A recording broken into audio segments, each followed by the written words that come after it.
results for CBSE final practical exam. So first of all, for a moment, please keep your copy, exam copy aside. अपनी जो exam copy आपने purchase की है from stationery shop उसको अभी कुछ time के लिए एक साइड पर रख दें आप लोग एग्जाम कॉपी को, and note down all the notes of this lecture in your copy, rough copy. You can write these notes in your rough copy. अपनी rough copy में notes को आप लोग नोट कर सकते हैं. Okay. Exam copy में you will write only 3 practicals which you are allotted according to your name and roll number. ठीक है. आप लोगों को जो एग्जाम कॉपी आपने परचेस की है उसमें केवल 3 एक्सपेरिमेंट्स लिखोगे, 1 titration, 1 salt which is you are given according to your name and roll number, and 1 functional group.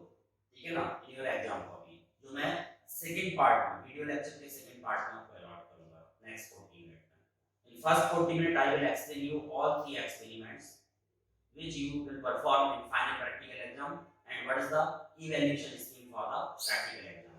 So first of all I will explain you about evaluation scheme. Evaluation scheme for final practical exam. So what is our evaluation scheme for the final practical exam? The first experiment in the final practical exam is volumetric analysis. Volumetric analysis means titration, and 8 marks are allotted on this topic according to your CBSE board exam. And the next is salt analysis. Salt analysis, 8 marks. And the third part of experiment is content-based experiment. Content-based experiment. Write down the evaluation scheme in your copy properly. 6 marks. And the fourth part is project, 4 marks. And the fifth is practical report and viva.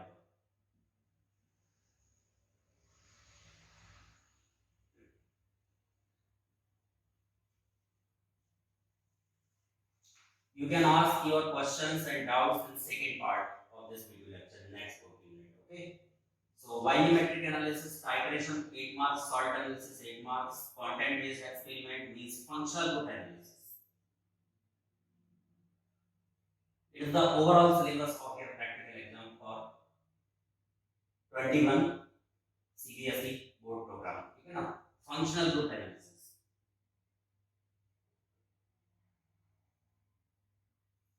So what is the total marks? 8 plus 8 plus 6 plus 4 plus 4, overall 30 marks. Note किया सभी बच्चों ने? What is the total number of students enrolled? 50. Okay.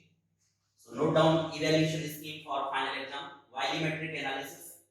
All these 3 experiments should be performed by all the students.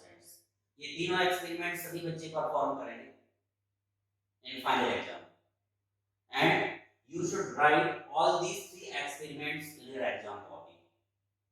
You will write all these 3 experiments in your exam copy: volumetric analysis, titration, salt analysis, and content based experiment. In next 40 minutes I will give you titration, 1 salt and 1 functional group according to your name and roll number. So you will write all these 3 experiments in your exam copy in sequence and prepare them for final practical exam. Okay. But first of all I will explain you about volumetric analysis, titration, salt analysis, and content based experiment, which includes functional group, project work. You have done project, all the students, and practical records also. ठीक है ना? And practical records plus viva, you will get 4 marks in final practical exam. For titration 8, salt analysis 8, content based experiment 6. Yes, so ये बच्चे note करें इसको. So चलो, the first experiment in final exam is titration. So what is the titration given to you in final practical exams in 2021? 2021 में एक ही experiment आपने include किया जा रहा है, and it is determination of strength and molarity of KMnO4 solution. What is the aim of first experiment? The first experiment, titration, which is also called volumetric analysis, having 8 marks in final exam. And what is the aim of this experiment? Aim of this experiment is to determine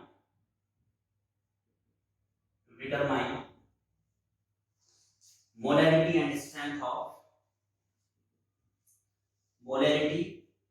strength of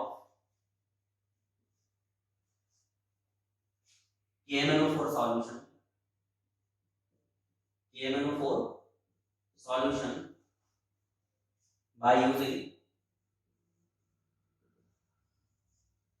M/20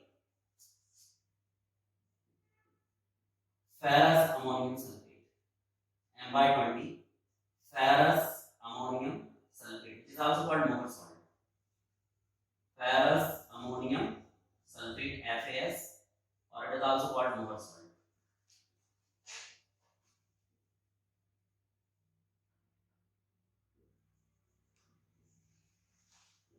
okay, so exam copy में जब ये question paper में question आएगा ये वाला आप लोगों के लिए, आपको जो क्वेश्चन आप एग्जाम में दोगे तो ये क्वेश्चन आपको दिया जाएगा क्वेश्चन पेपर के अंदर. What is question? Determine the molarity and strength of KMnO4 by using M/20 ferrous ammonium sulfate solution, which is also called Mohr salt. So first of all, you will perform this experiment in chemistry lab, and then you will write this experiment in proper sequence in the exam copy. The most important part of the practical exam is writing work. जो सबसे important part होता है practical exam का, हम लोग practicals लेने भी जा रहे हैं, प्रैक्टिकल्स हो भी रहे हैं और इतने सालों से प्रैक्टिकल्स करवा रहे हैं. The most important part of the practical exam is writing work. Exam copy में आप कैसे लिखोगे और उसमें कितनी मिस्टेक करोगे उसके ऊपर मार्क्स मिलने वाले हैं. परफॉर्म कैसे करना है वो मैटर नहीं करता है आपको, ठीक है ना. और परफॉर्मेंस के लिए मैंने वीडियो लेक्चर्स आपको डाले हुए हैं जो आपको CBSE बोर्ड दे रहा है. वो जो वीडियो लेक्चर्स आपको भेजे जा रहे हैं, these video lectures are totally based according to your CBSE board program, ठीक है ना. जो CBSE बोर्ड भेज रहा है वीडियो लेक्चर्स उन्हीं को आपको दिया जा रहा है वीडियो लेक्चर्स को, तो उनको ध्यान से समझिए कैसे परफॉर्म करना है. जैसे ये वाला टाइट्रेशन का वीडियो लेक्चर मैंने आपको भेजा हुआ है. यस, ये भी थम्स अप साइन मिल गया आप लोगों को. ये video lecture titration of KMnO4 with M/20 ferrous ammonium sulfate solution आप लोगों ने देखा होगा. मैंने फर्स्ट एक्सपेरिमेंट वीडियो लेक्चर आप लोगों के लिए ग्रुप पर भेजा था, जिन बच्चों को भी मिल गया हो, ठीक है ना. कुछ ग्रुप्स पर मैंने भेजा हुआ है, JCS स्टूडेंट्स स्पेशली, ठीक है ना. यस, कितने बच्चों को मिला है? ये भी thumbs up sign. Video lecture to determine the molarity and strength of KMnO4 by using M/20 Mohr salt. Yes, मिल गया बच्चों को, ठीक है ना. तो उसको आप लोग प्रॉपर्ली समझिए, उसको ध्यान से देखिए और बिल्कुल जैसा उसमें समझाया जा रहा है वैसा वैसा परफॉर्म करना है. आपको जो भी इंस्ट्रूमेंट्स आपको दिए जाएंगे, मेरी कोशिश होगी कि आपको कम से कम परफॉर्म करना हो. राइटिंग वर्क आपको ज्यादा फोकस करना है. तो राइटिंग वर्क में एग्जाम कॉपी में आपको किस सीक्वेंस में लिखना है वो मैं आपको समझा दिया हूं, और क्या नहीं नोट करना है प्रैक्टिकल रिकॉर्ड से वो भी मैं आपको बता दिया हूं, ठीक है ना. सबसे पहले the first topic is requirements, chemical requires, ठीक है ना. Chemical requires, what are the chemical requires in this experiment? Chemical requires, कौन कौन से केमिकल्स रिक्वायर्ड है इस एक्सपेरिमेंट के अंदर, वो रिक्वायरमेंट्स आपको लिखनी होंगी, ठीक है ना. इंस्ट्रूमेंट्स कौन से रिक्वायर्ड? केमिकल रिक्वायर्ड्स में FAS ferrous ammonium sulfate, potassium permanganate which also acts as a self indicator, and dilute and conc H2SO4, dilute and concentrated sulfuric acid. You know that sulfuric acid is the king of chemicals which is generally used in all type of experiments, yeah. Conc H2SO4, these are the important chemicals आप लिख सकते हैं, etc. And what are the instruments used in this experiment? These are pipette, burette. मैंने आपको कुछ image भी भेजी थी आपको पिपेट और ब्यूरेट को पहचानने के लिए. ब्यूरेट क्या होता है, पिपेट क्या होता है, burette stand. These are the some instruments which are generally used in this experiments, ठीक है ना. Burette stand and conical flask, etc. ये सब आपको नोट करना होगा एग्जाम कॉपी के अंदर, इसी सीक्वेंस में आप जाएंगे, ठीक है ना. And the next part of this experiment is ionic reaction and molecular reaction involved in this experiment. But you know what is the type of this titration? In this 12th class, you will perform redox titration. What is the meaning of redox titration? In this titration, one chemical is oxidized and another chemical is reduced. So in this titration, KMnO4 act as an oxidizing agent and the Mohr salt act as a reducing agent. इस पूरी titration में KMnO4 oxidizing agent की जैसा behave करेगा. It also act as a self indicator which indicates the end point of chemical reaction. यही chemical reaction के end point को आपको समझाया, ठीक है ना. And ferrous ammonium sulfate act as a reducing agent. तो आप लोगों को स्पेशली इसको नोट करना चाहिए. Acts as a reducing agent and KMnO4 act as an oxidizing agent in this titration. Clear to all? And what are the ionic reaction and molecular reaction involved in this titration? Ionic reaction is very important in this titration. Ionic reaction. मैंने आपको बोला कि KMnO4 acts as an oxidizing agent in this titration and ferrous ammonium sulfate act as a reducing agent in this titration. इस titration में ferrous ammonium sulfate जो है वो reducing agent है और KMnO4 oxidizing agent है. And the one solution which is to be filled in the burette act as titrate and the another solution which is taken in the titration flask act as a titrant. So what is the meaning of titration? The reaction between titrate and titrant is called titration. Titrate और titrate के बीच में होने वाली reaction को titration बोलते हैं. It is also called volumetric analysis. Why it is called volumetric analysis? Because this analysis or these observations are totally based on volumes of KMnO4 solution. KMnO4 solution की volume पर based होगी पूरे के पूरे experiment. Therefore it is called volumetric analysis. ठीक है ना? So what is the ionic reaction involved in this experiment? Ionic reaction is very important. So first is aim. You will write first aim and then chemical required, instruments required, and then you will write ionic reaction. What is the ionic reaction involved in this experiment? In this experiment, permanganate ion in the acidic medium. Acidic medium, we add dilute H2SO4 to make the medium acidic. In the acidic medium, permanganate ion get reduced by the gain of 5 electron to give Mn plus 2 ion with 4 moles of H2. 4 moles of H2. It is called reduction half reaction. What is the name of this reaction? This reaction is called reduction half reaction. Board clear है बच्चों को? Audio video both are clear to all? सभी बच्चों के लिए audio video clear है बच्चे? इस वीडियो लेक्चर का सेकंड पार्ट JCS के बच्चों के लिए, जॉय कैंपेन स्कूल के बच्चों के लिए बहुत इंपॉर्टेंट होने वाला है. Because in the second part, in next 40 minutes, after relogging, I will give you 3 experiments which you will perform in final practical exam according to your name and roll number. आपके name और roll number के according मैं आपको 3 experiments allot करूँगा जो आप final practical exam में perform करोगे. तो second जो part है वो किसी बच्चे को miss नहीं करना है और जो भी बच्चे absent हैं उनको बोल देना है कि वो फटाफट से ज्वाइन कर देंगे next 40 मिनट. ठीक है ना? फर्स्ट 40 मिनट में केवल मैं एक्सप्लेन कर रहा हूँ आपको कि क्या-क्या एक्सपेरिमेंट्स हैं उनको कैसे परफॉर्म करना है आपको. ठीक है? And ferrous ammonium sulfate, Mohr salt gives ferrous ions, Fe plus 2 ion. So by the loss of 1 electron, ferrous ion get oxidized to give ferric ion. By the loss of 1 electron. To balance the electron, this oxidation half reaction should be multiplied by 5. इसको हम 5 से multiply कर सकते हैं. So what will be the final reaction? The final redox reaction performed involved in this titration is permanganate ion, MnO4 single negative ion, combines with 8H positive ion, and plus 5 Fe plus 2 ion. 5 से multiply किया है आपने, 5 electron से 5 electron cancel हो जाएंगे. 5 Fe plus 2 ion to give Mn plus 2 ion in aqueous medium and 5 moles of Fe plus 3 ion in the aqueous medium along with the 4H2. It is the overall ionic reaction involved in this titration. The overall ionic reaction is जो titration में involved होगी.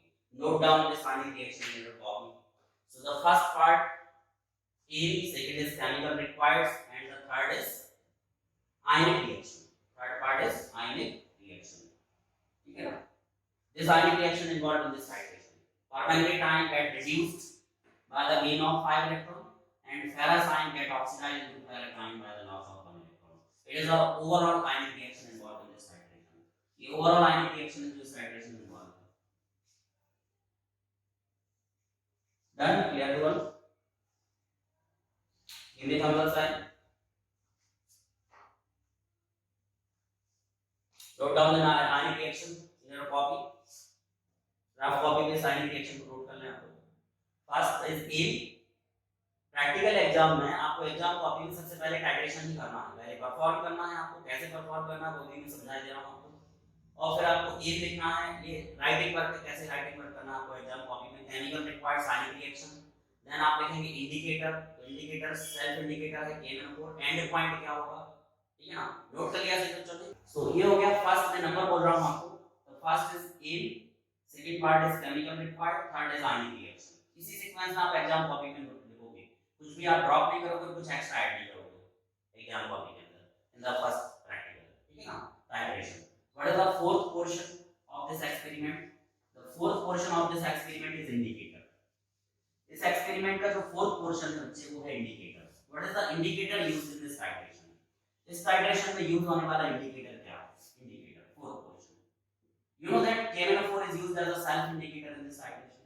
इस titration में KMnO4 self indicator के लिए use हो रहा है। KMnO4 potassium permanganate as self indicator.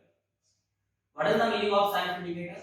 If any one of the reactant involved in the titration indicates the end point of chemical reaction, then it is called self indicator. क्या बोल रहा हूं मैं? If any one of the reactant involved in any titration indicates the end point of chemical reaction, then it is called self indicator. You know that indicators can be divided into three categories: internal indicator, external indicator, and self indicator. In 11th class you have done acid base titration, and in acid base titration we will use, लोग क्या use करेंगे in acid base titration? We will use external indicator like phenolphthalein, like methyl orange, and we have done this titration in 11th class. But in 12th class we will perform redox titration. Redox titration of KMnO4 with HAPS and titration of KMnO4 with oxalic acid. But the titration of KMnO4 with oxalic acid is not included in your syllabus in this exam. मैंने आपको इस syllabus में include नहीं किया है KMnO4 with oxalic acid. So we are given only single titration for all the students. Titration of KMnO4 with paracetamol. Single सा work हो गया आपके लिए. For all the students 8 marks का syllabus तो same सभी बच्चों के लिए. Titration of KMnO4 with HAPS, paracetamol. तो जो भी मैं सिखा रहा हूँ वो सबके सब बच्चों को एक साथ नोट करना है एग्जाम कॉपी के अंदर। Second and third experiment will be different for all students. Second और third experiment, salt and functional group will be different for all students. ये सभी बच्चों के लिए अलग अलग होंगे, it will be different for all, ठीक है ना। अब क्या होंगे वो मैं सेकंड पार्ट में बताऊंगा आपको, आपके रोल नंबर और rank के अकॉर्डिंग, ठीक है ना। So KMnO4 act as a self indicator, and the next is end point of the titration. Next होता है end point titration का। End point क्या होगा? End point is colorless to, आप लोगों ने लिखा तो है अपने प्रैक्टिकल रिकॉर्ड्स में, colorless to permanent, क्या होता है बच्चे बोलो, colorless to permanent light pink color. Okay, colorless to permanent light pink color is the end point of this titration. जब colorless से permanent light pink color पर आते हैं then it is the end point of this titration. अब इसके बाद में आपकी प्रैक्टिकल रिकॉर्ड्स में आप लोगों ने मेथड लिखी हुई है, लिखिए कि नहीं लिखिए बोलो, प्रोसीजर या मेथड कैसे परफॉर्म करोगे, how can we perform this experiment in chemistry lab, आप लोगों ने प्रोसीजर लिखी हुई है। सो मेथड और procedure will not be write in your exam copy, you will not write method or procedure in the final exam in your exam copy. आप exam copy में method या प्रोसीजर नहीं लिखोगे क्योंकि तो परफॉर्म कर रहा हो ना आप एक्सपेरिमेंट, तो उसको एग्जाम कॉपी में कभी लिखा नहीं जाता है। तो एंड पॉइंट की जस्ट बाद क्या स्टार्ट करना है आपको in your exam copy, just after the end point you should write observation table, calculations, then results, then precautions. क्या क्या नोट करना है आपको, मेथड की बात तो मेथड में आपको एक्सप्लेन कर दे रहा हूं, वो एक्सप्लेन कर रहा हूं, वो लिखना नहीं है एग्जाम कॉपी के अंदर। उसकी जस्ट बाद आप ऑब्जर्वेशन टेबल प्रिपेयर करोगे, observation table, then calculations, then results, then precautions. तो फटाफट से यहाँ आ रहा हूं 6 पॉइंट पर। मैथ 6 पॉइंट पर आपके प्रैक्टिकल रिकॉर्ड्स में है methods and procedure, but in place of method and procedure in final practical exam you should right on the 6 point observation table. क्या लिखना चाहिए आपको, observation, you will write observation table on 6 point. 6 point पर आप observation table लिखोगे, बाकी तो सब सेम सीक्वेंस है जो आपके रिकॉर्ड्स में वही लिख रहा हूं, प्रैक्टिकल रिकॉर्ड्स में लिखा हुआ है आपको। तो 6 पॉइंट पर जो प्रोसीजर मेथड थी उसकी जगह पर ऑब्जर्वेशन टेबल पर आएगा इसके बाद, ठीक है ना। So how can we perform this experiment in chemistry lab? What is the first step to perform this experiment? In first step, first of all we should wash, burette and pipette given to you. You should wash, burette and pipette given to you with the help of distilled water first. सबसे पहले distilled water से आप उसको wash करेंगे। What is burette tube? Burette tube is a long tube which has the geo initial reading and the final reading of the burette tube is 50 ml. इस type की burette tube आपको मिलेगी, ठीक है ना। The final reading of this burette tube is 50 ml and the initial reading is 0.0 ml। The initial reading of burette tube, ठीक है ना, 0.0 ml to 50 ml the final reading of burette tube. ये burette tube की final reading है। It should be washed with distilled water and pipette tube will also be washed with distilled water। pipette tube क्या होती है? It is a tube having 10 or 20 ml volume। 10 या 20 ml volume की एक pipette tube होती है, glass tube होती है, it's called pipette। With the help of pipette tube we should take standard solution। So there are two solutions in the titration: standard solution whose strength is known and the non-standard solution whose strength is not unknown। So what is the standard solution used in this titration? Standard solution क्या है? Standard solution is the solution whose strength is known। So what is the standard solution? Ferrous ammonium sulfate is used as the standard solution and its molarity is m/20। You are given in this question। What is the molarity of ferrous ammonium sulfate? m/20। It is a standard solution। And what is the non-standard solution? Non-standard solution क्या है? जिसकी strength आपको calculate करनी है, वो non-standard solution हो जाएगा। Non-standard KMnO4 act as a non-standard solution। KMnO4 non-standard, इसकी स्ट्रेंथ कैलकुलेट करनी है। Non standard solution should be filled in burette. Burette में फिल करेंगे KMnO4 को and standard solution should be taken with the help of pipette in titration class. आपको एक titration class दिया जाएगा जिसकी हेल्प से आप नॉन स्टैंडर्ड सॉल्यूशन को लेंगे, ठीक है ना, इन अ टाइट्रेशन क्लास। इस तरह से एक टाइट्रेशन क्लास आपको दिया जाएगा, उसमें आप टाइट्रेशन पिपेट की हेल्प से इसमें यूज करेंगे आप FAS को। And you know that FAS is a standard solution. ferrous ammonium sulfate solution। So we should take standard solution FAS having molarity m/20 with the help of pipette in a titration flask and add 10 ml of dilute H2SO4। Next chemical is dilute H2SO4 in this titration flask and then add KMnO4 dropwise in this titration flask with the help of nozzle। nozzle की help से आप KMnO4 को add करोगे in the titration flask। Till the solution color of solution becomes permanent light pink color, which is the end point of titration। ये titration का end point होगा and at this point we will note the reading of burette from the upper meniscus of solution। solution के upper meniscus से आप reading note करोगे from the burette and with the help of this reading we can easily find the molarity of unknown KMnO4 solution। So how will write observation table in final practical exam? What is observation table? In observation table we will write the volume of unknown solution, non standard solution को value note करेंगे। सो serial number first column में आप लिखेंगे serial number, जितने बार भी आप experiment को repeat करोगे वो नंबर्स आप यहां पर लोगे। And the next is volume of pipette. तो वॉल्यूम ऑफ पिपेट तो कांस्टेंट ही होगा, जितने ml का भी पिपेट आप यूज कर रहे हो वही होगा वॉल्यूम ऑफ पिपेट। आपको 10 ml का पिपेट आपका स्कूल दे रहा है तो आप 10 ml यहां पर नोट करोगे। हर एक बार जब भी आप एक्सपेरिमेंट करोगे देन 10 ml FAS को यूज करोगे। वॉल्यूम ऑफ पिपेट का मतलब क्या है? वॉल्यूम ऑफ FAS, कितने ml FAS यूज कर रहा हूं, पिपेट की हेल्प से ले रहा हूं तो वॉल्यूम ऑफ FAS हो जाएगा हर एक बार 10 ml। And what is the initial reading of burette? Burette की इनिशियल रीडिंग क्या होगी? इनिशियल रीडिंग ऑफ ब्यूरेट और KMnO4। भाई मुझे बताएं जरा, ब्यूरेट में क्या फिल किया है? KMnO4 फिल किया है। तो जब मैं बोलूंगा इनिशियल रीडिंग ऑफ ब्यूरेट मतलब किसकी मैं रीडिंग बोल रहा हूं? आपको बोल रहा हूं कि आप रीडिंग लोगे KMnO4 की। इनिशियल रीडिंग ऑफ ब्यूरेट क्या होगी? We should fill KMnO4 up to the zero reading in each and every experiment. हर एक बार जब आप एक्सपेरिमेंट करोगे then the burette tube should be filled up to the zero mark. Zero mark तक आपको KMnO4 के साथ में फिल करना है। So we start each and every experiment with zero reading. Zero reading से स्टार्ट करेंगे। So the initial reading of burette और KMnO4 will always be 0 ml। तो इस तरह से लिखते हैं आप इसको 0.0 ml, कभी भी जीरो नहीं लिखना है, 0.0 ml, ठीक है ना। साइन आप लोगों ने पढ़ा हुआ है, सिग्निफिकेंट रूल्स को पढ़ा हुआ है। And what is the next part? Final reading of burette. क्या होगा final reading? Final reading of burette,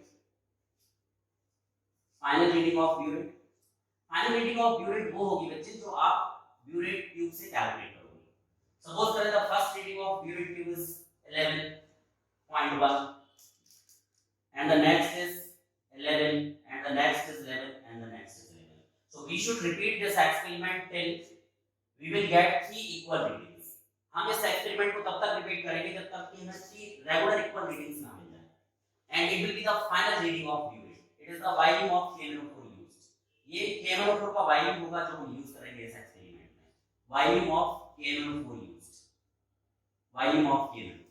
तो KML4 का कितना वैल्यू यूज कर रहे हैं हम लोग 11 ml यूज कर रहे हैं, क्योंकि 11 ml हमको फाइनल रीडिंग दिख रही है, जो कि 3 टाइम्स रिपीट हो रही है 11 ml। वो कुछ भी आ सकती है, डिफरेंट स्टूडेंट्स के लिए रीडिंग डिफरेंट हो सकती है, it may be different for different student.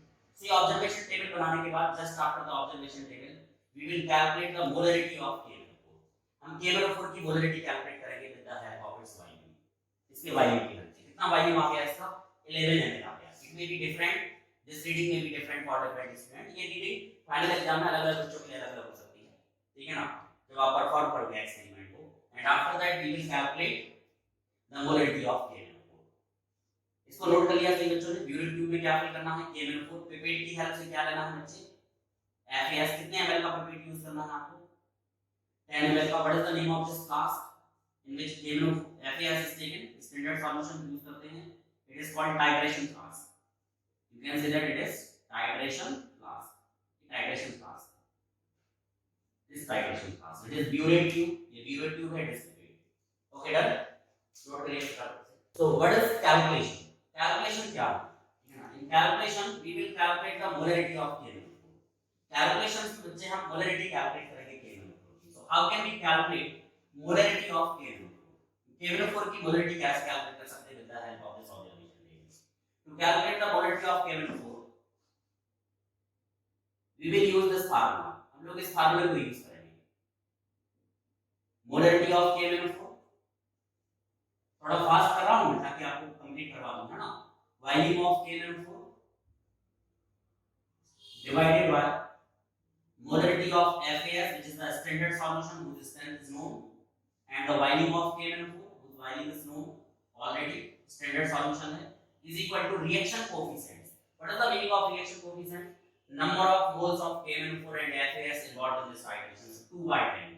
2 moles of KML4 reacts with 10 moles of ferrous-ammonium sulfate in this reaction. molecular reaction में देख सकते हैं आप लोगों के practical reports में molecular reaction है, but you will write only ionic reaction in the final exam. Final exam में केवल ionic reaction लिखोगे आप. So what is the moles of KML4 react with moles of FAS? 2 moles of KML4 react with 10 moles of FAS.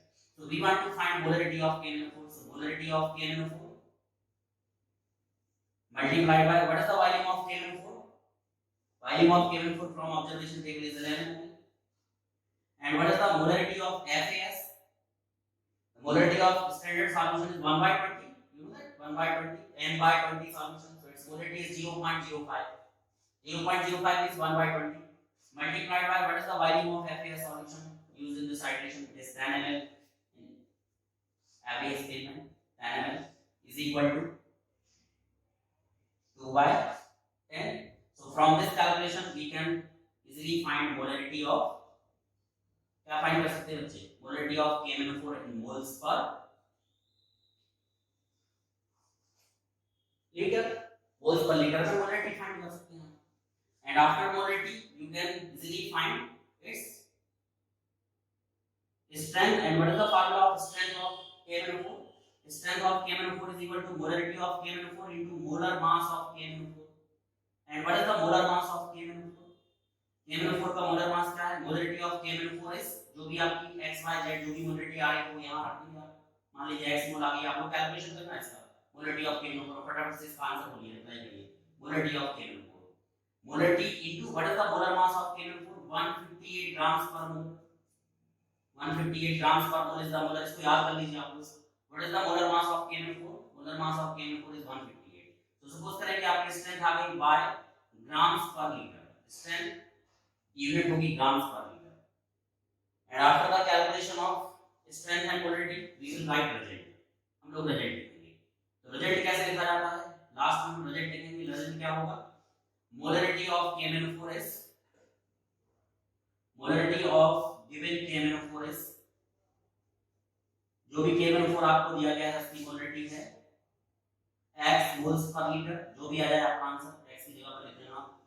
And the strength of KML4 is, strength of given KML4 is, जो भी आपको KML4 दिया जा रहा है उसकी strength है y grams per litre. And after that we will write precautions. जब आप रिजल्ट लिख दोगे तो उसके जस्ट बाद आप लोगों को क्या लिखना है, प्रिकॉशंस, ठीक है ना। और प्रिकॉशंस मैंने आप लोगों को लिखवाए हुए हैं इसके अंदर, आप देखना जरा प्रैक्टिकल रिकॉर्ड्स के अंदर आपको प्रिकॉशंस की the last part of precautions का रिजल्ट के जस्ट बाद प्रिकॉशंस नोट करना है आपको, ठीक है ना। ठीक है, प्रिकॉशंस क्या होंगे, प्रिकॉशंस में वन बाय वन में बोल ही दे रहा हूं। We should wash, urate and prepare. You should wash, urate and prepare with the distilled water first, then wash them with the corresponding solutions which are to be filled in these tubes, ठीक है ना। corresponding solutions के साथ में wash करना है, KMnO4 के साथ में wash करना है burate को, और मोहर salt के साथ में wash करना है pipette को, ठीक है ना। and the mouth of pipette should be closed with the index finger. index finger की हेल्प से ही हमें माउथ pipette की माउथ को क्लोज करना है। पहले सब करना है आपको FAS को pipette की हेल्प से, और फिर उसके माउथ को क्लोज करना है with the help of index finger, ठीक है ना। और आप हमेशा रोटेट करेंगे टाइट्रेशन फ्लास्क को during the addition of KMnO4 so that KMnO4 should be uniformly distributed in the titration flask. KMnO4 uniformly distribute हो जाए टाइट्रेशन फ्लास्क में। For this we should rotate titration flask during the addition of KMnO4 in the titration flask. जब भी आप KMnO4 को add कर रहे हो टाइट्रेशन फ्लास्क में तो उसको रेगुलरली रोटेट करोगे। It is the third precaution of this experiment. ये 3 प्रिकॉशंस को नोट करना है आपको। This is the single experiment which we perform all the students, ठीक है ना, of JCS। JCS के सभी बच्चे इस एक्सपेरिमेंट को परफॉर्म करेंगे, सभी students. Titration of KMnO4 with FAS, titration of KMnO4। KMnO4 is a non-standard solution whose strength and molarity are unknown, and FAS is a standard solution whose molarity and strength are known। तो standard solution वो है जिसकी molarity और strength पता हो, वो standard है, और नॉन स्टैंडर्ड वो है जिसकी अननोन हो, ठीक है ना। टाइट्रेट क्या होता है बच्चे, व्हाट इज टाइट्रेट? टाइट्रेट क्या होता है? Titrate is KMnO4 which is filled in burate whose strength is unknown, and what is titrate? Titrate is the standard solution whose strength is known। FAS is titrate, and the reaction between titrate and titrate is called, इन दोनों के बीच की reaction को क्या बोलते हैं? It is called titration. Reaction is called titration. Note कर लिया होगा सभी बच्चों ने। What is the next experiment? कितने मार्क्स का एक्सपेरिमेंट है बच्चे एग्जाम के अंदर? जो सभी बच्चों को परफॉर्म करना है और नोट भी करना है, राइटिंग भी करना है। What is the marks on this experiment? क्या मार्क्स है इस एक्सपेरिमेंट के? कितने मार्क्स दिए जा रहे हैं आपको? 8 मार्क्स, ठीक है ना। And the next experiment is salt analysis. तो सॉल्ट एनालिसिस के बारे में भी समझा दूं आपको, और फंक्शनल ग्रुप एनालिसिस क्लियर हो गया है? क्या क्या पॉइंट नोट करना है मैं फिर से एक बार रिपीट करता हूं। Aim, requirements, chemical required, instruments required, and third part is ionic reaction, fourth is end point, fifth point is end point colourless to permanent light pink colour, sixth point is observation table, seventh point is calculation of molarity, calculation of strength, and the seventh point is, eighth point is result note करना है, and the last point is precautions. इस sequence में आप exam copy में इस experiment को note करोगे, writing मत करोगे। क्लियर हो गया होगा सभी बच्चों को? ठीक है, क्लीन कर रहा हूं। What is the next experiment? Second experiment. ये हुआ फर्स्ट एक्सपेरिमेंट जो आपको परफॉर्म करना है और इसका राइटिंग करना है, and it is common for all. ये अच्छी बात है कि आपके लिए ये एक्सपेरिमेंट सभी बच्चों के लिए कॉमन है, मतलब ये वाला एक्सपेरिमेंट सभी बच्चे एक जैसा ही करेंगे सभी बच्चों की, केवल उनकी रीडिंग्स डिफरेंट हो सकती हैं, उनकी मोलरिटी और स्ट्रेंथ का कैलकुलेशन अलग अलग हो सकता है, बट एक्सपेरिमेंट सेम होगा, एक्सपेरिमेंट एक ही होगा बच्चों के लिए। क्लियर है सभी बच्चे? ठीक है। What is next experiment? Next experiment is salt analysis. अगला एक्सपेरिमेंट है बच्चे वो है salt analysis.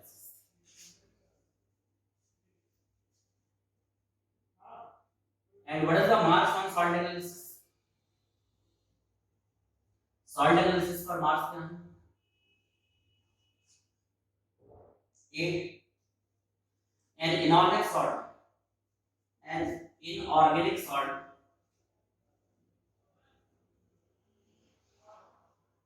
basically has two parts. The cationic part of inorganic salt is called basic radical, मैंने पहले भी समझाया आप लोगों को।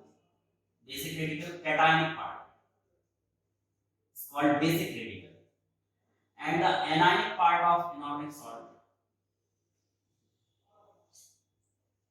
is called acidic radical।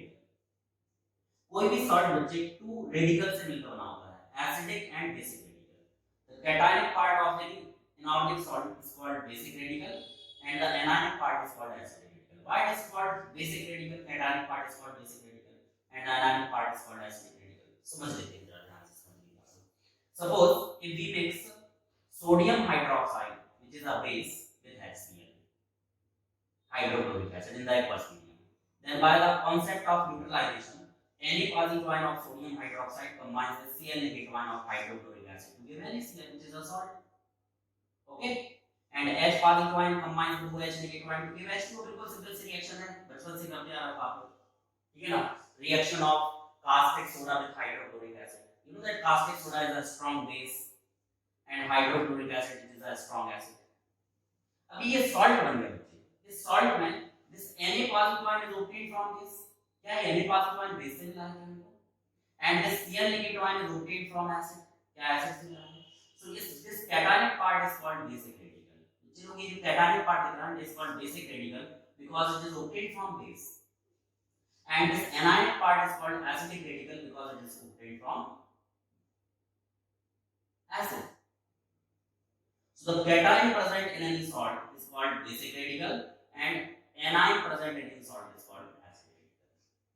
So what is the aim of this experiment? The second experiment 8 marks का आपको दिया है. What is the aim of this experiment? बच्चों लोग दो तरह के एनालिसिस यहाँ पर होंगे सिलेबस में, क्वालिटेटिव और quantitative.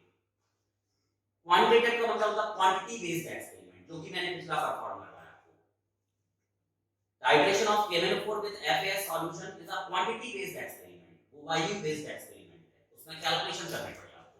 But this experiment is totally based on quality. ये वाला जो एक्सपेरिमेंट है वो टोटली क्वालिटी पर बेस्ड है. And in this experiment we will find one acidic and one basic radical. हम लोग एक एसिड और एक बेसिक रेडिकल को फाइंड करेंगे and it is called qualitative analysis. तो दो तरह के एनालिसिस, क्वांटिटेटिव 8 मार्क्स का हो गया, ये क्वालिटेटिव है बच्चे, जिसमें हम एक एसिडिक और एक बेसिक रेडिकल को फाइंड करेंगे and this experiment is based on quality, so that it is called qualitative analysis. It is called qualitative analysis. So cationic part and anionic part, ये two parts होते हैं किसी भी salt के अंदर. The cationic part of any inorganic salt is called basic radical and the anionic part is called acidic. सबसे पहले इसको नोट कर लीजिए आप लोग. What is the aim of the second experiment? Second experiment जो आप परफॉर्म करने वाले हैं सभी बच्चों के लिए डिफरेंट होगा, अलग-अलग सॉल्ट दिए जाएंगे. So what is the aim of second experiment? Second experiment का एम क्या है बच्चों, नोट कर लिया क्या? स्क्रीन कर दो बोर्ड को.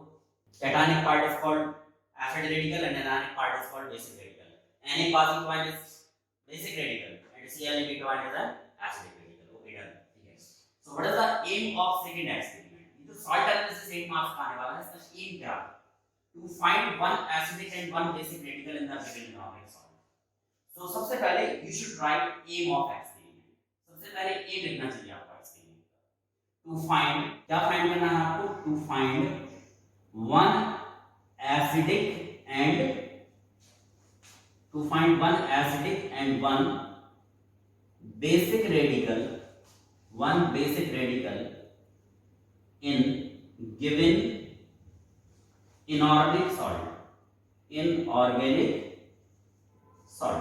जो भी इनऑर्गेनिक सॉल्ट आपको दिया जाएगा आपके नेम और नंबर्स के अकॉर्डिंग, उसमें एक एसिडिक और एक बेसिक रेडिकल होगा, उसको फाइंड करना है आपको.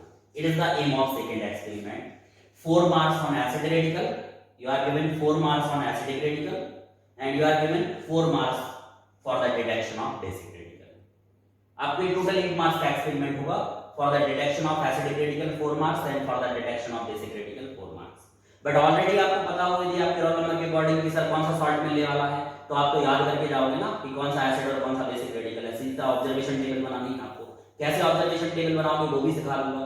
बट पहले आप समझ लो कि एसिडिक रेडिकल कितने टाइप के और बेसिक रेडिकल्स कितने टाइप के. बच्चे लोग, to explore any salt, explore करने का मतलब क्या है? डिटेक्शन का मतलब क्या है? एनालाइज होने का मतलब क्या है? What is the meaning of analysis? Analysis का मतलब होता है to explore the given salt, to find one acid and one basic radical. एक एसिड और एक बेसिक रेडिकल को फाइंड करना, उसके लिए सॉल्ट को एक्सप्लोर कर रहे हैं हम लोग. उसको अंदर क्या एसिड और क्या बेसिक रेडिकल प्रेजेंट है, और उसको एक्सप्लोर करने के कुछ एक्सपेरिमेंट्स होते हैं, कुछ तरीके होते हैं.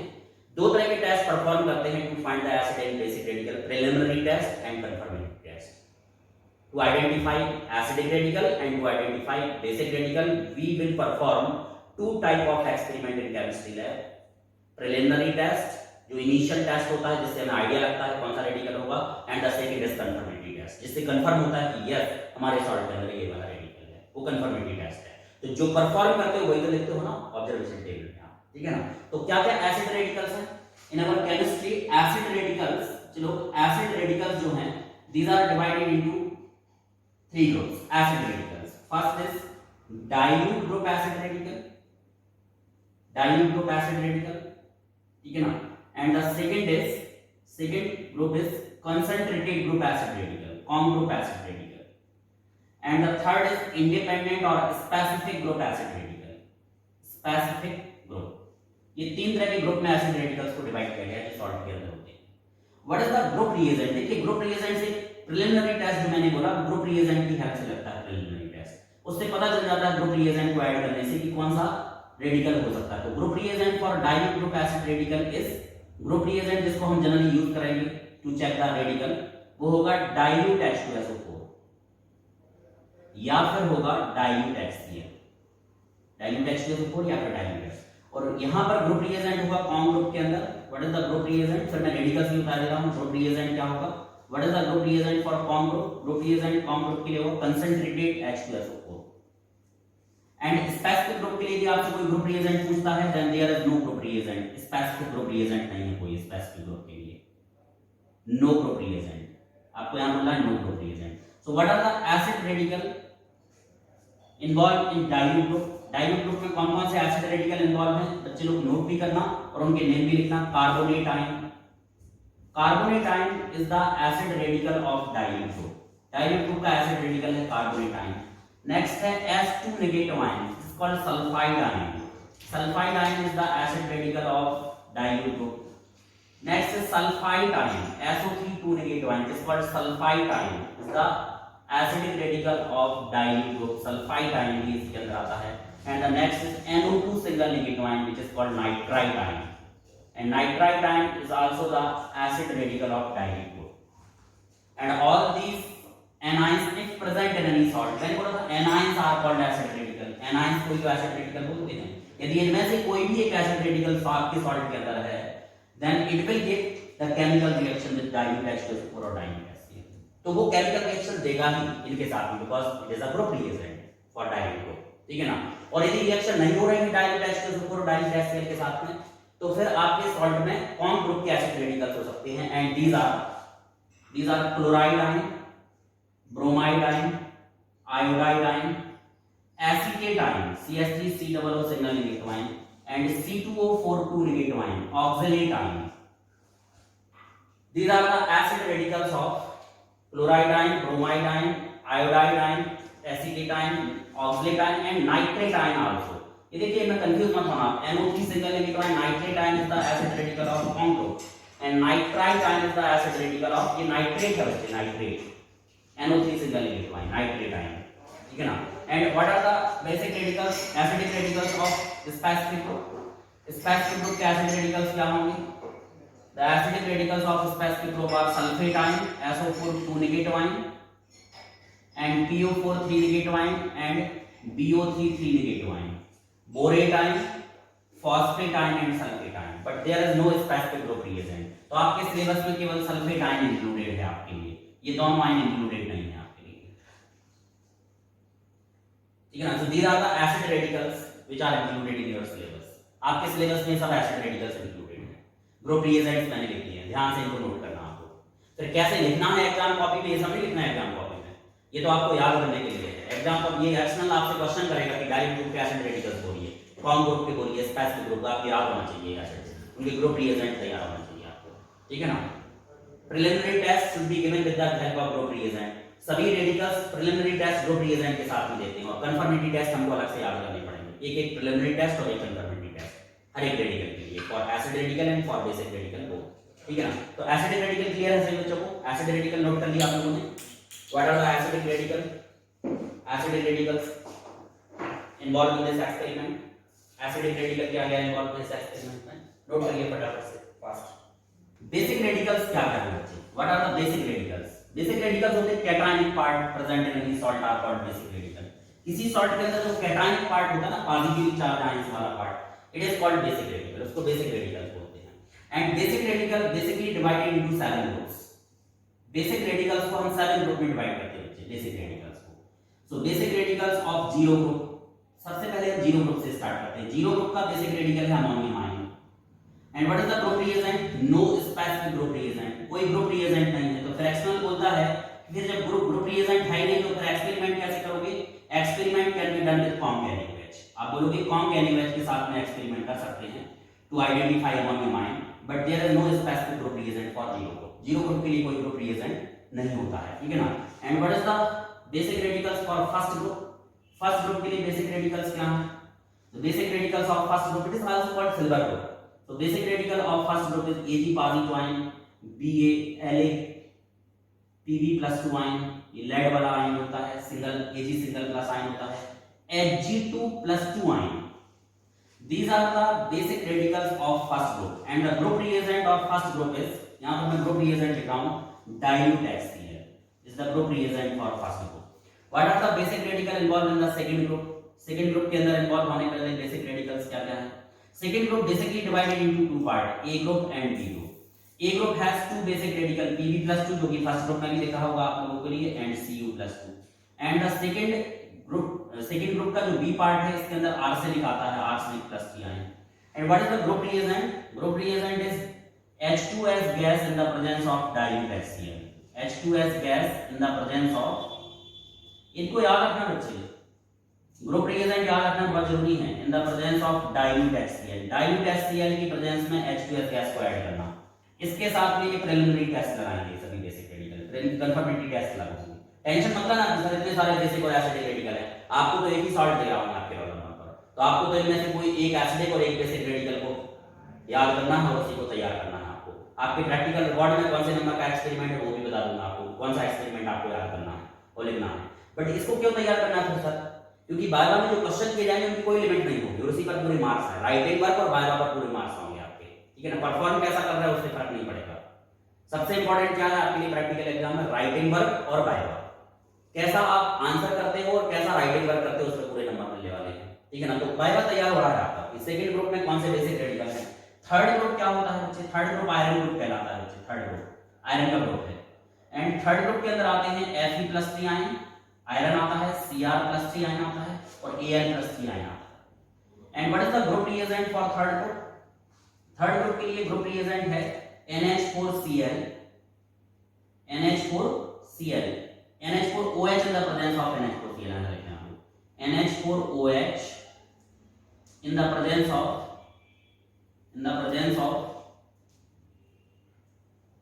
NH4Cl. And what is fourth group? Fourth group के बेसिक रेडिकल्स क्या हैं?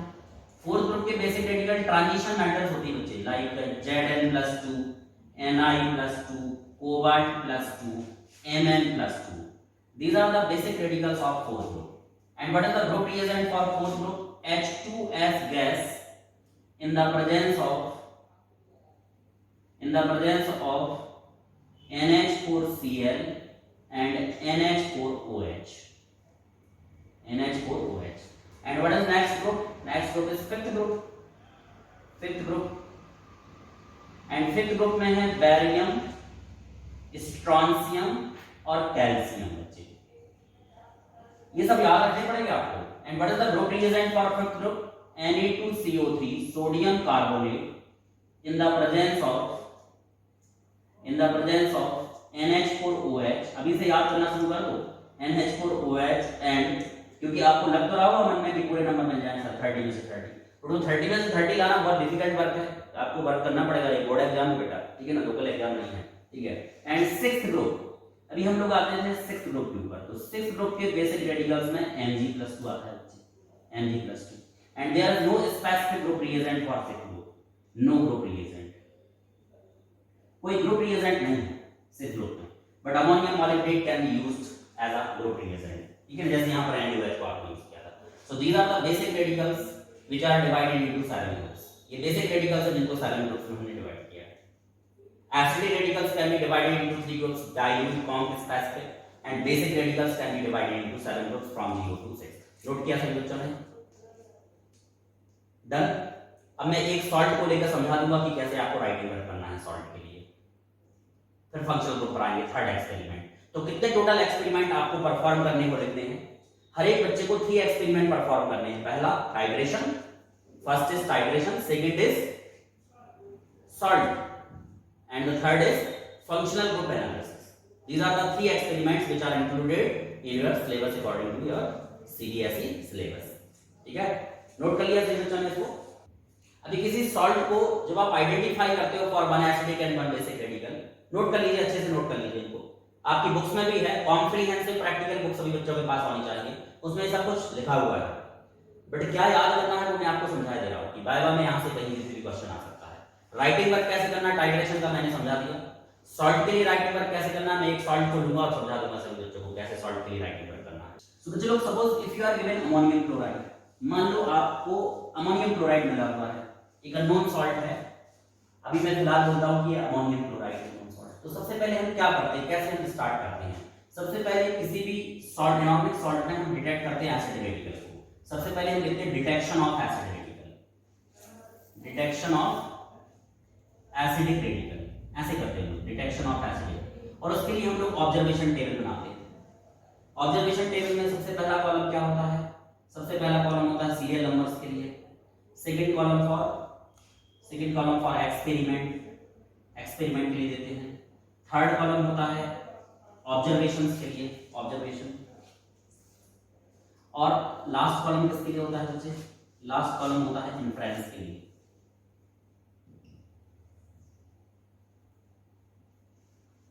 इन्फ्रेंस के लिए लास्ट कॉलम होता है, ठीक है ना। तो सीरियल नंबर में सबसे पहले आपने फाइंड करना है, मान लो क्लोराइड आयन आपके सॉल्ट के अंदर है, आपको अननोन है वो। तो सबसे पहले हम लोग डाइल्यूट से स्टार्ट करते हैं। We should start the detection of acid radical from dilute, क्योंकि हमें तो अननोन है ना, हमें तो पता नहीं एसिड रेडिकल कौन सा है, ठीक है ना। कोई भी सॉल्ट मिल सकता है। तो मान लीजिए हमें क्लोराइड आयन है, पता है कि कौन ग्रुप में आता है, बट फिर भी हम लोग कभी भी डिटेक्ट करते हैं एसिड रेडिकल को तो डाइल्यूट से स्टार्ट करते हैं। तो सबसे पहले हम क्या करेंगे, गिवन इनऑर्गेनिक सॉल्ट, जो भी इनऑर्गेनिक सॉल्ट आपको मिला हुआ है वो take the given inorganic salt in neat and dry test tube and add dilute H2SO4। सबसे पहले डाइल्यूट H2SO4 ऐड करते हैं। यदि कोई गैस इवॉल्व नहीं हो रही है, यदि डाइल्यूट ग्रुप के एसिड रेडिकल होते तो ये वाली गैस इवॉल्व हो सकती थी, कार्बन डाइऑक्साइड गैस इवॉल्व हो सकती थी, या फिर SO2 गैस इवॉल्व हो सकती थी, या फिर H2S गैस इवॉल्व हो सकती थी, या NO2 गैस इवॉल्व हो सकती थी। कार्बोनेट आयन होता, सल्फाइड आयन होता, या सल्फाइड आयन होता, या नाइट्राइड आयन होता, ये 4 आयन होते हैं। तो कोई गैस इवॉल्व नहीं हो रही है। No gas like CO2, SO2, H2S and NO2 are evolve. No gas evolve, इनमें से कोई गैस इवॉल्व नहीं हो रही है, नो गैस इवॉल्व। तो क्या करोगे फिर जब कोई गैस इवॉल्व नहीं हो रही है? तो आप लिख दोगे dilute group acid radicals, dilute group acid radicals absent हैं इसके अंदर। डाइल्यूट ग्रुप एसिड रेडिकल्स क्या क्या है? डाइल्यूट ग्रुप के acid radical carbonate, sulphide, sulphide और नाइट्राइड, ये एब्सेंट हो गए। तो सेकंड स्टेप क्या होगा? फिर आप क्या करोगे? Salt plus conc H2SO4। अब आपने जैसे कॉन्क H2SO4 को ऐड करोगे तो आपके सॉल्ट में क्लोराइड आयन है, तो अब कलरलेस गैस इज इवॉल्व। तो एक कलरलेस गैस इवॉल्व होगी, कलरलेस गैस HCl गैस हो सकती है। तो आप देख सकते हैं क्लोराइड आयन में भी प्रेजेंट, पंजेंट स्मेल वाली गैस इवॉल्व होती है, क्लोराइड आयन में भी प्रेजेंट। जब भी आप एसिड रेडिकल को डिटेक्ट करोगे तो बच्चे गैस इवॉल्व होंगी हमेशा। तो एक कलरलेस गैस इवॉल्व हो रही है, HCl gas having pungent smell, pungent smell वाली गैस इवॉल्व होती है। कैसे सर पता करेंगे कि HCl ही है? इसके लिए हम क्या करेंगे? Glass rod dipped in HCl, glass rod dipped in NH4OH, glass rod dipped in NH4OH, NH4OH, hold on mouth of test tube, hold on the mouth of test tube, test tube के mouth पर hold कर देंगे। सो white fumes मिलेंगे आपको, white fumes produce होंगी। सो chloride ion में भी present, chloride ion हो सकता है, आपने लिख दिया क्लोराइड आयन। तो ये हुआ बच्चे प्रिलिमिनरी टेस्ट। ये जो मैंने लगाया ना कॉन्क ग्रुप के लिए प्रिलिमिनरी टेस्ट है। कॉन्क ग्रुप के लिए कंफर्मेटरी भी लगा सकते हैं आप, कंफर्मेटरी टेस्ट। तो कंफर्मेटरी टेस्ट क्या होगा? अब आपको पता चल गया क्लोराइड आयन प्रेजेंट है तो कंफर्मेटरी टेस्ट लगा सकते हैं। और क्लोराइड आयन के लिए कंफर्मेटरी टेस्ट होता है क्रोमेल क्लोराइड टेस्ट। तो आप क्रोमेल क्लोराइड टेस्ट लगा सकते हैं, क्रोमेल क्लोराइड। अब क्रोमेल क्लोराइड टेस्ट कैसे परफॉर्म करते हैं? आपने सॉल्ट लिया, सॉल्ट प्लस K2Cr2O7 को ऐड किया। जरूरी नहीं है कि आपको NH4Cl मिले, कुछ बच्चों को NH4Cl मिल सकता है। मैं एक एग्जांपल लेके चल रहा हूं। आपने सॉल्ट लिया, K2Cr2O7 लिया और प्लस उसमें कॉन्क H2SO4 को ऐड कर दिया, कॉन्क H2SO4। तो रेड ब्राउन कलर की वेपर्स आ गई बच्चे, रेड ब्राउन कलर की वेपर्स इवॉल्व होंगी, रेड ब्राउन वेपर्स। और red brown vapours chromyl chloride की होती है, मैंने ये करवाया है आपको डी&एफ ब्लॉक में, CrO2Cl2 की। तो आप यहाँ ले सकते हैं chloride ion is confirm, chloride ion is confirm, chloride ion confirm हो गया। इस तरह से आपने डिटेक्ट कर लिया कि आपके सॉल्ट में क्लोराइड आयन एसिड रेडिकल है। और एसिड रेडिकल के डिटेक्शन के बाद नेक्स्ट डिटेक्शन होता है डिटेक्शन फॉर विच रेडिकल। जब आप बेसिक एसिड रेडिकल को डिटेक्ट कर लेते हो, डिटेक्शन फॉर बेसिक रेडिकल, ठीक है ना, बेसिक रेडिकल की डिटेक्शन। तो बेसिक रेडिकल के लिए डिटेक्शन आपको अमोनियम आयन 0 ग्रुप में आता है, अमोनियम आयन। तो क्या करोगे, फिर वापस से ऑब्जर्वेशन टेबल बनाओगे, जैसे ऑब्जर्वेशन टेबल बनी हुई है। इसको नोट नहीं करना है आपको, ये मैं केवल एक्सप्लेन कर रहा हूं आपको कैसे राइटिंग वर्क करना होता है, सॉल्ट के लिए कैसे लिखते हैं हम लोग, ठीक है ना। तो 0 ग्रुप के लिए क्या करते हैं हम लोग, अमोनियम आयन है तो dilute salt plus NaOH, ammonia gas evolve होगी having ammoniacal smell, ammonia gas is evolve, ठीक है, having ammoniacal smell, ammonium ion में बी प्रेजेंट 0 ग्रुप। तो कभी भी आप बेसिक रेडिकल में डिटेक्शन करते हो तो 0 ग्रुप से ही स्टार्ट करना, भले ही आपको बेरियम आयन मिले 5th ग्रुप का, बट स्टार्ट 0 ग्रुप से करोगे। 0 एब्सेंट है, then first, then second, then third, then fourth, जब वो एब्सेंट होते जाएंगे तो 5th ग्रुप में, तो लॉन्ग टेबल बनेगी। यदि किसी बच्चे को 0 ग्रुप का बेसिक रेडिकल बन गया तो छोटी सी टेबल बन जाएगी, क्योंकि पहले ग्रुप मिल गया आपको 0 ग्रुप। तो आपने क्या किया, salt plus NaOH, ammonia gas evolve हुई, अमोनियम आयन में भी प्रेजेंट। कैसे पता चलेगा अमोनिया गैस इवॉल्व हो रही है, आपकी बार में कॉन्क HCl में डिप्रॉड को रिएक्ट करवा दो NH3 से, तो व्हाइट फ्यूज मिलेंगे NH4Cl की। देखो NH3 रिएक्ट करेगा यदि HCl से तो NH4Cl बनाता है, व्हाइट फ्यूज मिलती है, व्हाइट फ्यूज आर प्रोड्यूस। तो अमोनियम आयन में भी प्रेजेंट। ये हुए इनिशियल टेस्ट, प्रिलिमिनरी टेस्ट बोलते हैं वो। अब एक कंफर्मेटरी लगा दो इसके लिए, समझ में आ रही है बात। हर एक एसिड और बेसिक रेडिकल के लिए एक प्रिलिमिनरी और एक कंफर्मेटरी टेस्ट लगाना, और कंफर्मेटरी टेस्ट में इसमें नेशनल रिएजेंट टेस्ट लगाते हैं बच्चे। कौन सा टेस्ट लगाएंगे, नेशनल रिएजेंट। जानते हो आप लोग नेशनल रिएजेंट पढ़ाया है आप लोगों ने कोऑर्डिनेशन केमिस्ट्री में, नेशनल रिएजेंट K2HgI4, K2HgI4। तो K2HgI4 प्लस सॉल्ट लेना है प्लस KOH ले लेना है, तो ब्राउन PPT बनता है, और ब्राउन PPT बन गया तो ammonium ion is confirm, ammonium ion is confirm. अब क्यों बनता है ब्राउन PPT, कैसे वो रिएक्शन समझाई गई है आपको, आयोडाइड ऑफ मिलेंस बेस बनते हैं। K2HgI4 रिएक्ट करता है सॉल्ट प्लस अल्कोहल KOH से, तो आयोडाइड ऑफ मिलेंस बेस का ब्राउन PPT बनता है, अमोनियम आयन इज, यहां अमोनियम आयन कंफर्म हो गया। जब एक एसिड और एक बेसिक रेडिकल को कंफर्म कर लेते हो तो लास्ट में क्या करते हो, इस एक्सपेरिमेंट के लास्ट में आप रिजल्ट नोट कर देते हो। रिजल्ट क्या है, the given inorganic salt has, जो इनऑर्गेनिक सॉल्ट आपको दिया गया है उसमें रिजल्ट आप लिख देते हो। रिजल्ट में क्या लिखोगे, given inorganic salt has NH4 plus ion as basic radical,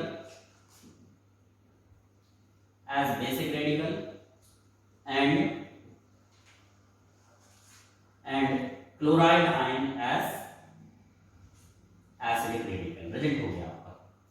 और प्रिकॉशंस उसके बाद जैसे टाइट्रेशन होती है, तो क्या क्या करना है आपको, सबसे पहले एम क्या है, to find one acid and one basic radical. फिर रिक्वायरमेंट में टेस्ट ट्यूब होल्डर, वर्नर, ये सब लिख सकते हैं, नॉर्डिक सॉल्ट, ये सब रिक्वायरमेंट्स हैं।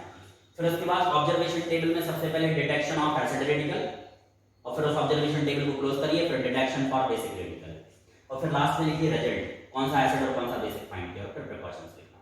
कितने मार्क्स का ये एक्सपेरिमेंट हो जाएगा आपके लिए, सेकंड एक्सपेरिमेंट 8 मार्क्स। कौन से सॉल्ट पर वर्क करना है किस बच्चे को मैं अभी बताऊंगा आपको। And the last and third experiment is, last और थर्ड एक्सपेरिमेंट क्या है जो 6 मार्क्स के साथ में है, content based experiment.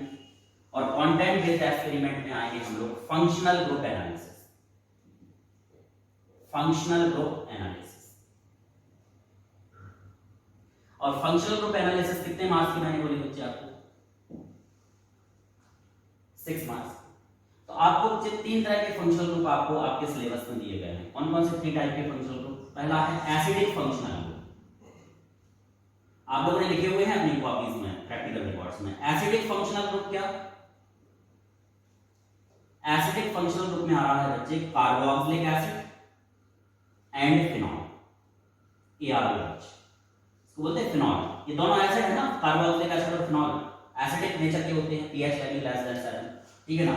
And second type के जो फंक्शनल ग्रुप हैं वो है basic functional group, basic functional group. So basic functional group क्या क्या इंक्लूड हो रहे हैं आपको, amines, RNH2, these are the basic radicals, ये basic radicals. Amines US base होते हैं because they have lone pair of electron on nitrogen. And the third is neutral functional group, neutral functional group। और neutral functional group में बच्चे carbonyl compounds आते हैं, carbonyl compounds. And what are this carbonyl compounds, they may be, carbonyl compounds दो तरह के हो सकते हैं, आपने पढ़े हुए हैं, एल्डिहाइड, कीटोन, कार्बोक्सिलिक एसिड में। एल्डिहाइड मींस RCHO, ये वाला फंक्शनल ग्रुप हो सकता है, या फिर हो सकता है बच्चे कीटोन, कीटोन हो सकता है RC डबल बॉन्ड होगा। कितने फंक्शनल ग्रुप हो गए टोटल, बोलो। टोटल फंक्शनल ग्रुप हो गए carboxylic acid, phenol, amines, aldehyde हो गया, कार्बोक्सिलिक एसिड हो गया, फिनॉल हो गया, अमाइंस हो गया थर्ड, एल्डिहाइड हो गया फोर्थ, एंड कीटोन्स हो गया फिफ्थ। ये फंक्शनल ग्रुप आपके सिलेबस में आपको दिए गए हैं, न्यूट्रल फंक्शनल ग्रुप। इनके लिए भी ऑब्जर्वेशन टेबल आपको वैसे बनानी है, experiment and then observations then inference, क्या रिजल्ट मिलेगा आपको, ठीक है ना। जैसे आप सबसे पहले जब भी आप किसी फंक्शनल ग्रुप को डिटेक्ट करते हैं तो सबसे पहले लिटमस टेस्ट लगाओगे आप। यदि लिटमस टेस्ट लगाओगे then if the given organic compound, organic solution has carboxylic acid और फिनॉल, देन इट टर्न्स, बोलो, blue litmus into red, blue litmus into red, blue to red में कन्वर्ट कर देगा। It confirms the presence of carboxylic acid और phenol, क्योंकि दोनों acid है। Litmus test लगा दोगे और यहां पर क्या हो जाएगा, red to blue to red हो जाएगा, यहां पर क्या हो जाएगा, रेड टू ब्लू, अमाइंस है तो लिटमस टेस्ट लगा के पता चल जाएगा कि या तो अमाइंस है या फिर दोनों में से कोई है। और यदि लिटमस टेस्ट नहीं दे रहे हैं, ना तो ब्लू टू रेड हो रहा है ना रेड टू ब्लू रहा है, तो कंफर्म हो गया कि न्यूट्रल ग्रुप के फंक्शनल ग्रुप में एल्डिहाइड और कीटोन है, एल्डिहाइड और कीटोन प्रेजेंट है आपके ऑर्गेनिक सॉल्यूशन के अंदर। इनमें से कोई एक फंक्शनल ग्रुप आपको मिलेगा आपके ऑर्गेनिक प्रोडक्ट।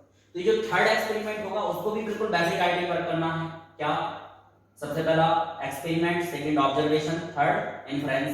कार्बोक्सिलिक एसिड यदि प्रेजेंट है तो ईस्टर टेस्ट लगा सकते हैं आप, याद होगा आपको ईस्टर टेस्ट, कार्बोक्सिलिक एसिड को कंफर्म करने के लिए। फिनॉल प्रेजेंट है तो न्यूट्रल FeCl3 टेस्ट पढ़ाया है आप लोगों को एल्कोहल तरफ फिनॉल के अंदर, न्यूट्रल FeCl3 टेस्ट। यदि अमाइंस प्रेजेंट हो तो कार्बेल अमाइन टेस्ट, याद होगा आपको। और यदि लिटमस टेस्ट नहीं आ रहा है तो फिर न्यूट्रल ग्रुप के फंक्शनल ग्रुप हो सकते हैं। न्यूट्रल ग्रुप के फंक्शनल ग्रुप में एल्डिहाइड, कीटोन है, और एल्डिहाइड कीटोन को फाइंड करने के लिए आप लोगों ने टेस्ट पढ़ा है 2,4-DNP, पढ़ा था। If 2,4-DNP, 2,4-dinitrophenyl hydrogen reacts with aldehyde and ketone, any carbonyl compound, then orange yellow PPT is formed. और यदि orange yellow PPT आ रहा है then the given organic compound may be contain aldehyde or ketone. अब aldehyde को कैसे confirm करोगे, aldehyde can be confirmed by Tollens reagent, याद है ना, this test is only given by aldehyde, Tollens reagent को ऐड कर दो। White PPT is formed which is stick on the inner wall of test tube and shine like mirror, Tollens reagent लगाते हैं। और ketone को confirm करने के लिए बताओ क्या लगाते हैं, सोडियम नाइट्रोप्रोसाइड टेस्ट, याद होगा आपको, सोडियम नाइट्रोप्रोसाइड टेस्ट। क्या होता है फार्मूला सोडियम नाइट्रोप्रोसाइड का, what is the formula of sodium nitroprusside, Na2 complex salt है ये, Na2FeCN(5NO), it is the formula of sodium nitroprusside, ये सोडियम नाइट्रोप्रोसाइड का फार्मूला है, ठीक है। नोट कर लीजिए बच्चे, नोट करिए फटाफट। कितने मार्क्स के लिए होगा बच्चे, ये 6 मार्क्स के लिए, ठीक है ना। Okay, thank you.